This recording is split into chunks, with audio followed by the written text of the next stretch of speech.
என்ன இப்படி தலையில கை வச்சு உட்காந்துருக்க? நான் சொன்னேன்லங்க பல்லு வலிங்க. பல்லு வலின்னு சொல்லிவிட்டு வாய் நிறைய வெத்தலை போட்டு வச்சுட்டேன். வெத்தலையா? ஏங்க இது லிப்டிக்குங்க. பல்லு வலி வந்தாலும் லிப்ஸ்டிக் ஒரு குறவு இருக்காது. நான் மாத்திரை வாங்கி கொடுத்துட்டு போனேன்ல, போட வேண்டியதானே? ஆமா, என்ன மாத்திரை வாங்கி கொடுத்தீங்க? ஒண்ணுக்கு 4 மாத்திரை போட்டு வலியே குறையல. 4 மாத்திரை போட்டு வலி குறையலையா?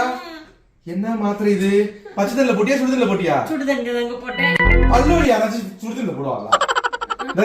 ஒரு ஆள்கிட்ட கை பக்குவம்னு ஒண்ணு இருக்குது. என் கையில எல்லாம் மாத்திரை கொடுத்தாத்தே குணமாகும்னு எங்க அம்மாவே சொல்லியிருக்காங்க. அப்ப கொடுங்க. பச்சை தண்ணி தானே? இந்தா போடு. 4 மாத்திரை இப்படித்தான் போட்டியா? இப்ப குறைஞ்சிரும்.